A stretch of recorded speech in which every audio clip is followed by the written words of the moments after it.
What feels most alive? Well, this notion, I mean, on the larger scale, it really is about how we help ourselves and others. It's the line I've been using for a long time, which feels so right to me. Have more access to more of ourselves.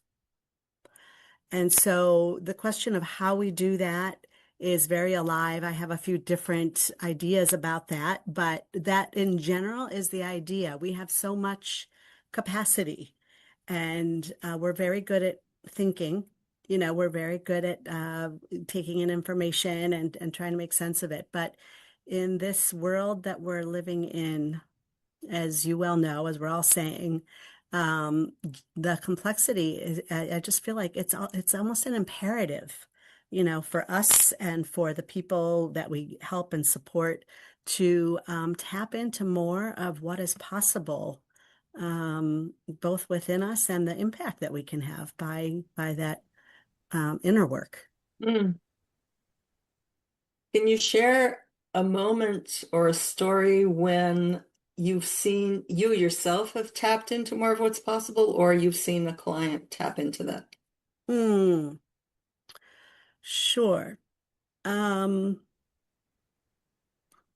Well, I'm going to go with a client first. I'm sure I can come up with plenty of my own stories, but I was thinking about a client recently who I was helping as they were preparing to interview. They weren't even sure whether they were going to leave their leadership role in a healthcare institution or stay and what they wanted to do, but they had started interviewing. And as they were talking about the interview process, I just noticed how fast this person was speaking. And, anxiety, I think, is the most contagious emotion, Mm. if it's an emotion, but it's the most contagious sense that other people can sense, and it's catchy. Yeah. And the rate of her speech was just so, is what got me curious and what stood out to me. And so I I pointed that out, and asked her what she was feeling and had her tune into her body, and she became aware of the anxiety, and she practiced just speaking at a slower rate because of course breath is a part of that. And it just then when we practiced role playing some of the interview questions, and it was like I believed what she said, you know Mm. because it came from a different place in her. So accessing a little bit more calm, a little bit more of the way that the nervous system is impacted by the rate of speech, by our own self-awareness of what we're feeling. So that's an example. It was just like, wow, just pausing, slowing down, coming from a less agitated place affected how she felt about her answers. The answer didn't change. It was just that she was speaking about them from a different place. Mm. So that's an example. Speaking about them from a different place. Yeah, yeah, not One just from more. the head, you know? Ah. Mm-hmm. Mm-hmm.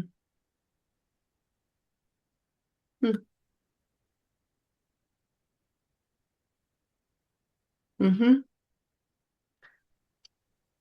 So that's an example. I think we often we're so focused on working from, one part of ourselves. And for many of us, it is the thought, right? It's being driven by ideas and thoughts and rational ways of figuring things out. And there's just so much more that's possible in terms of coming from a fuller place in Mm-hmm. ourselves. Well, you've just given one example, and I'm wondering if you have another example of what happens when you enable yourself or people to tap into more of themselves. Yeah. Um, Another example. Um, I was with a client last week who, um, we greeted each other on Zoom, as you and I did. And right away, this person was, I'm good, I'm fine, I'm flourishing, like using like, and kind of. And oftentimes I'll start my work with clients with slowing down, with doing a very short breath or meditation, or depending on, only when the client wants to do that. And we did that, and this person emerged from that tearful, and sort of just in touch with her heart, because she had a lot going on. And, when her head is always, wanting to be in control and wanting to affirm that she's got it together.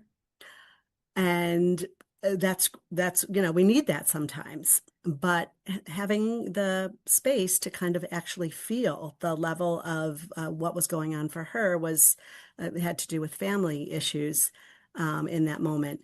But being able to name that emotion and express it just kind of loosened up, Mm, really had her feeling a little bit more like she could control, because she could be with what was, as opposed to kind of pushing it away. And mm, when we use a lot of our energy to push things away, I think again, we're cutting off part of the energy, part of the possibility of, what we bring to situations. mm. This sounds connected to your concept of whole being and accessing the whole being. So can Yeah. you talk about how this worked, how you came to this notion of whole being? I can, yeah. So it really comes for me out of, decades, decades of curiosity, about, I mean, when I was a kid, questions about like, who's in charge, my head or my heart? Because I was aware that I might feel one thing, but like my head said something else. Those kinds of existential questions that most of us ask at some point or other. But from a pretty young age, I was interested in questions that I thought were psychological questions, but actually were spiritual questions as well. Um, and eventually, I was heading towards becoming a therapist, and I was doing some work at the Gestalt Institute of Cleveland. And so that was a place where, the work was very much about being in touch, being present to whatever was unfolding, as you worked with yourself and as you worked with clients. Um, and then fast forward, I wound up jumping ship from becoming a therapist to becoming a rabbi.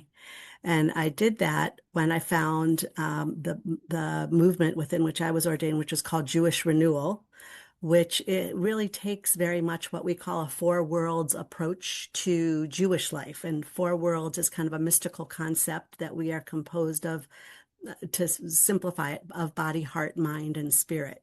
Mm. And so, that's been a very foundational piece for me.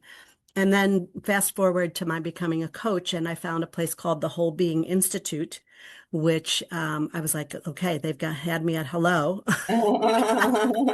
because the name kind of mirrored this approach, um, you know, to not leave out parts of ourself as we're doing this work of growing ourselves and helping others to do the same. I love that. Not leaving out parts of ourselves. Easier, Lovely. easier said than done. Yeah. Mm. I'll say more about that. What makes, easier said than done? Say more about that piece. Yeah. What makes that difficult? Yeah. Yeah. We are, creatures of habit, and we are socialized beings. And I think we all have, like, ingrained patterns of how we think, how we behave. And so, becoming aware of those gives us gives us the choice for alternatives, right? That rather than doing something kind of along the ingrained pattern that we have when we're aware, oh, I'm automatically jumping to this, when actually maybe there's a different way of thinking about something, or a different way of reacting or being in relationship to someone. Hmm. And the fact that you let that woman, that you invited her to slow down and just meditate for a second, which which may have enabled her to get past the the ingrained pattern or the habit. Does that sound right? Yeah. Yeah. And with her, it wasn't even meditate, it was literally like to, well, meditate used how you, I'm also a mindfulness. I did training in mindfulness. Uh-huh. I'm a certified mindfulness teacher, but it was really just taking a moment to slow down, feel her breath, and see what she was aware of. So yeah, a mindful moment. Mindful. Um, Yes. Good. yeah, yeah, Yeah. I should have said mindful. Yeah. yeah. Lovely. I know you're involved with the inner development goals. So I came across a one sentence definition, Oh, which, great. which I I want love to. elevator speeches. People are always asking. I'm like, I'm not so great sometimes at elevator speeches. Tell me what's your one sentence? Okay, here we go. They focus on cultivating inner capacities such as empathy, resilience, and critical thinking to address global challenges. Mm, Did you like that definition? I do. Yep. So here's the question. Yeah. What drew you to the inner development goals in the first place? Yeah. Um, so I was in a course through Coaches Rising. It's called Reimagining Leadership. And I think it was Peter Hawkins that was teaching about systems thinking. And he showed us this 5-minute film on the inner development goals. And I just watched this and I would just had this huge, like, have you ever had those moments where it's just like a big yes? Like I felt Mhm. it in I just was super excited. I think the message was a message that I already had ingrained in me in terms of what I want my coaching work to be about, how I want to help the world. But the language that was used, the incredible people that are behind this and involved in it, and the thinkers that helped create inner development goals. Now it's called Inner Development Guide. Oh, Um, mhm. and some of the quotes from that 5 minutes have stayed with me. So it was just a huge yes. And I said in the class to Peter Hawkins, I said, how do we get more involved in this? And he's like, well, you're a leader, like embody your leadership principles and see who else is interested. So out of that class, I think there were maybe 8 of us coaches that decided to form what's called a hub, because we're not all, or no, it's called a network. Hubs are when there's local groups of people working on this inner development guide together, and a network is people spread out to keep talking about it, learning about it, spreading the word about it. And that's been going on for, I don't know, I want to say a year and a half, maybe. Well, Yeah. nice. Yeah. So, so it was a big yes. Um, what did the goals or the guide name or legitimize that you were already sensing in your own development? Mm, great. Well, I loved your one sentence. It was very good. It wasn't mine. I mean, I It was found it it. was good, but I think I would just say the basic idea that that inner work is necessary and foundational for growing the outer impact that we have. And so that's already something that I was thinking about. But what I loved here too was the specific way that Inner Development Goals as an organization was framing that to meet the needs of the UN Sustainability Development Goals. Um, yeah, to think about, imagine a world where those sustainability development goals would actually come to be. And this is almost where kind of faith comes in, right? Because those sustainability development goals talk about no poverty, education for everyone, breathing clean air. They paint the picture of the world that is not yet, but that's what faith is believing that what is not yet here is possible. Mhm. And I like to lean into that. And I feel like this organization is doing that like at scale, globally, turning people onto this message and helping people think about it and actualize how do you do this inner, pay attention to the inner life in such a way and the relational life. And, there's more to it than just the inner, because it's about relating and collaborating and action as well. But how do we do this to make the kinds of changes in this world that, I feel the emotion coming up just talking about it. Like we need to something has to happen here. Something has to shift. It's like a consciousness shift. Um, Mhm. and I can get on board with that. Mm. Would you be willing to share what that emotion is about for you? Um, yeah, I think, when I think about what's needed in today's world, and again, that phrase seems so crazy because there's been, like you could probably say today's world at many, many other stages, but for us, with everything happening in our country, in the world at large, I just feel the sadness and the yearning really for something different. I think that's what the emotion is. It's like, how can I make a difference? How can I help other people make a difference? And for me, we all have our different ways of thinking about what's needed and what we can do. But for me, this piece of the kind of work that the Inner Development Goals does is it just fits very much with how I see my own um, calling, if you will, or my own purpose here now at this time. That's lovely. When you said the word yearning, my own heart just kind of did one of Mm, these yeah, expanding things. That word, yeah, go ahead. yeah. Yeah, I mean, I think that's the gap, right? When we talk about sort of the leadership gap between what is and what can be, right? I mean,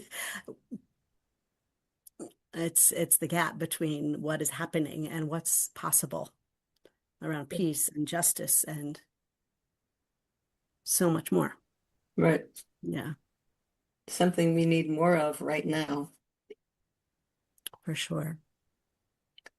I don't know if you've already answered this, so you tell me if there's more to this, but how have the inner capacities of the IDGs shown up or been tested in your lived experience as a coach or a leader or a rabbi? Mm. Um, well, in some ways it go there. I mean, there are many different, there's lots of pieces to that, but I think one of them is it showed up in that story about the interview, with like sort of when I was being ordained as a rabbi, I remember one of my big teachers who came to speak with all of us before the ceremony, where we would be ordained. And what he said was, because we all gave, we had a chance to give a speech to talk about what this moment meant to us. And he said, what people will remember is not so much what you said, but how you made them feel. We've heard that, right? And where it and the way that the impact happens is where it comes from in you. And so I think, and that takes in the inner development goals, there's a being column, and in the being column is presence. And so presence and self-awareness are two of the pieces that sort of, I think, make a difference around where something comes from in you when you're, aware of your own body and heart and mind and spirit all at the same time, because you're really in alignment. Yeah. And then I think so. That's one answer is that being column shows up for sure. But yeah, there are plenty of other pieces to that. Hmm. Let's go with that one. So, the being and the presence. Is there a moment in your work when your own presence mattered more than what you did or you said, and Mm, what you noticed in yourself at that point? yeah. So I'll go back. So my trajectory of working as a rabbi and starting a nonprofit, I've had several different iterations of the work that I do, but one of them was working in uh, hospitals as a hospital chaplain. And I think the way that I would enter a room Mm, and initially start a conversation with someone um, had an impact on their willingness to talk to me. right? Hmm. A chaplain is not the most, shall we say, highly respected role in the hospital. Like, oh, the chaplain's coming. Um, Many people have a very outdated notion of what a chaplain is, like the religious person that comes to pray kind of thing. Um, and it's really so much more than that. It's really that's all about presence and being able to be that person when somebody who's very sick, can not have to feel okay to make their family feel okay, or be the good patient for their doctor. I mean, they can just say what is so.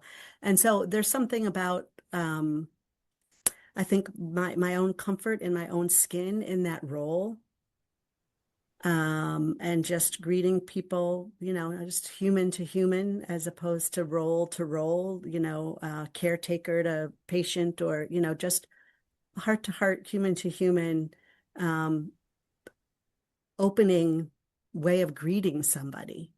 And I think that actually made people feel able to speak. There were many, many times where people were like, I can't believe I'm talking to the chat. Like, they were shocked that they were going to the places they went to, in our conversations. Mm. That's so moving. Hmm. Yeah, it's a sacred, which is, I mean, I see coaching in the same way. The subject matter is very different. But, there's a sacredness to it to create that space where um, people can be very real. I love that word, sacred. Sacred. Yeah. What does it bring up for you, or what's, There is a difference, as you said, between doing that in the hospital with a patient versus in coaching, but there's sure. something sacred about the space that we create together, the two Hmm. of us, um, that where someone can be vulnerable, can share what's most important to them. And for myself, I feel deep privilege that somebody's sharing something with me that's so important to them. That's Yeah. an enormous privilege. Agreed. Yeah. Mm. Mhm. When people open up to you in that way, would you be willing to share what you notice happening in yourself? Hmm.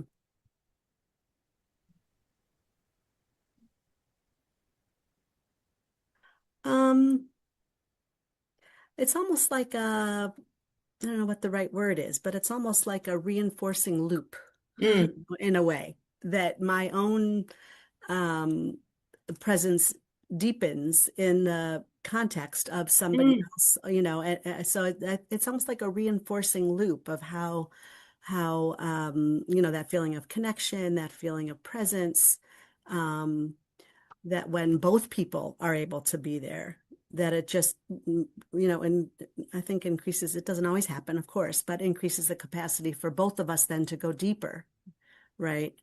So it's a feeling of connection and presence, and I don't think I'm aware of it in the moment, but because I'm just there. But I think if I look back on those experiences, it's kind of that feeling of being in the right place at the right time, doing the right thing.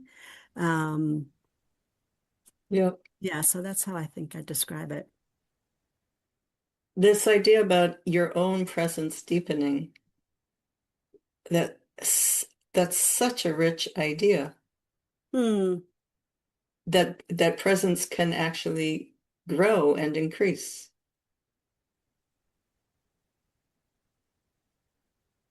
seems to me.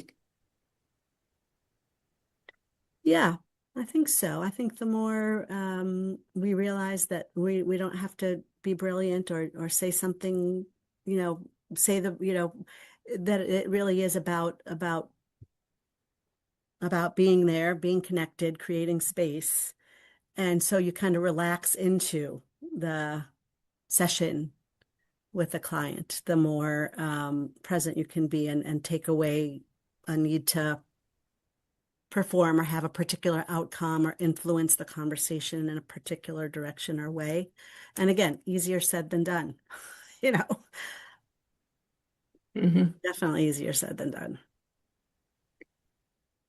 you've worked in hospital systems. I mean, and I think you've done some consulting in organizations, but I don't, where is your attention being drawn now in terms of at the individual level or the larger level?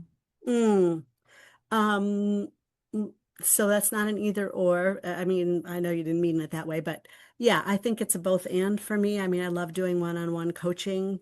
Um, and I'm also very interested in communities and organizations. I mean, I use the language of, sort of mission-driven organizations, organizations that are seeking to do good in the world. And I think I mentioned to you that one of the things that I'm really drawn to right now is this whole notion of bringing this process called um, the polarity approach to continuity and transformation. So bringing polarity thinking because of all the divisiveness, because of all the ways that we are feeling separate, that people are feeling disconnected both from themselves and from other people. So it's about creating spaces where we can hold more complexity in relationships. And for me, certainly not exclusively, but as a rabbi, bringing my rabbi's hat and my coaching hat together and being able to do this in Jewish communities and organizations is a big area of richness and interest for me right now. Mm. It sounds like we've talked about this. I mean, the polarization in this country and what you're hoping to do to help people hold more complexity and maybe build bridges across the, the poles. Um, and I'm just wondering if you can speak to how this work contributes to healing at the systems level or the community level. Mm. Um, I'm debating where to apply this. Um, well, I think the word healing is, I mean, it's etymologically, is that the right language there? Related to the word for wholeness.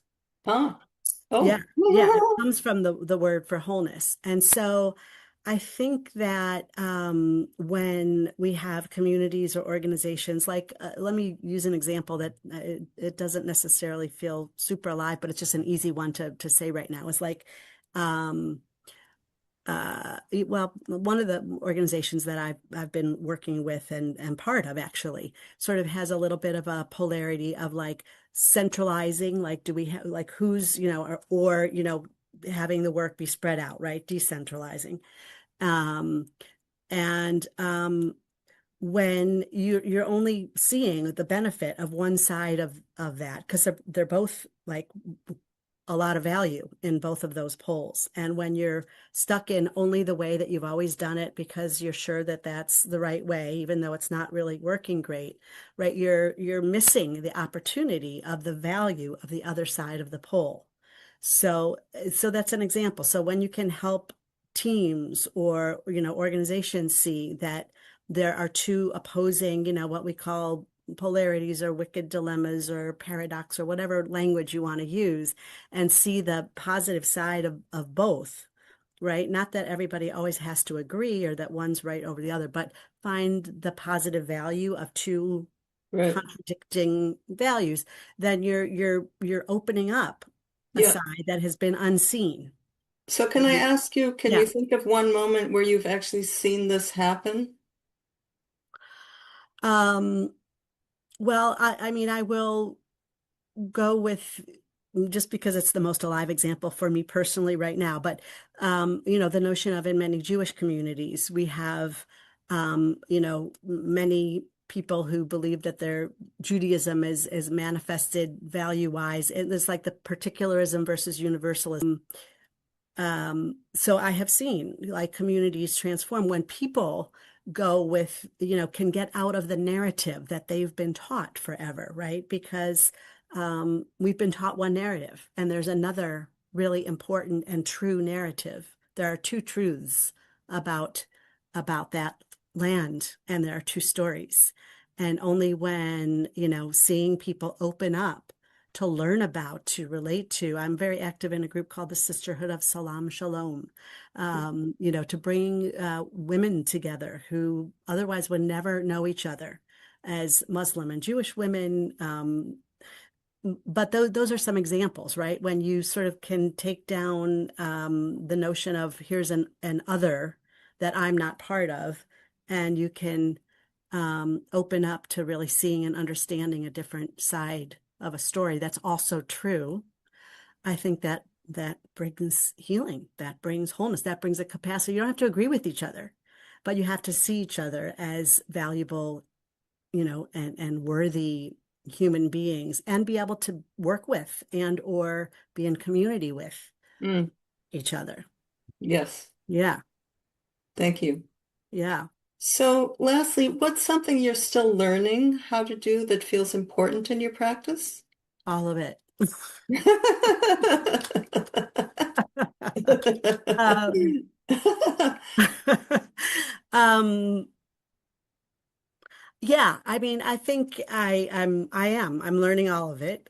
And I think I was with another colleague who also has the word wholeness in his, a tagline describing his coaching practice.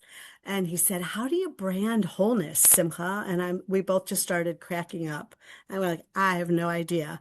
So I think how to talk about these things in a way where I can be my authentic self and not be afraid to bring spirituality or soulfulness, certain kinds of language that are not necessarily the language that people expect to hear when it comes to organizational life or so I think there's a real skill in how we speak about what we do and helping people to speaking the right language to the right people without being inauthentic or leaving out something that's important to me. Um, does that make sense? Does that answer your question? Yes. Yeah. Okay. Yeah. I mean, learning how to speak about it in a way that connects to other people, Yeah. being authentic to yourself, and even bringing the word spirituality or mindfulness, soulfulness, whatever that word is, but being Yeah. able to connect. I mean, the whole thing we're talking about is connecting to people, right? Yeah. Mm-hmm. Mm-hmm. Anything else in the learning space or that you want to add? Um, I think the learning space for me is shifting from being about learning theories or frameworks or there's so much amazing training for coaches, and I find that most of us love to learn and are and that's actually a trait of soulfulness, like newness, learning, opening up possibilities. I mean, that's all a soulful approach to life, right? Is to know that there's more, right? But my growing edge is to claim what I have, claim what I know, and put it into action. And sort of like exercising the discipline muscle as opposed to the free flowing, more natural way of being for me. And so there's always learning, always. I think it's a never ending growth spiral. But for me, it's acting and sort of getting my feedback from the universe about my being on track, as opposed to kind of waiting for absolute clarity before I take action. It's really about moving forward and seeing what unfolds from my action as opposed to from my waiting. That definitely resonates for me. Yeah. For me personally, and in conversations with colleagues about feeling that I'm never know enough. I need to know more before I Mm, do something. And I think that there's learning in the doing exactly. Exactly. Yeah. because we're out there taking more courses, getting more assessments, and right. I think, oh, I need more. I need no, actually, no, you don't. Got I it. We've, I we've, don't. we've, yeah, yep. I'm with you. Maybe we could be, you know, accountability buddies in making sure that we're not investing in yet another training. Exactly. Exactly that. Sign me up. Yep. So Simcha, thank you so much. Thank you for bringing your presence into this conversation. And I appreciate how we explored this together. Yes, thanks so much. It was really fun to talk to you, Abby. Lovely. Let Appreciate me it. turn this off. Okay.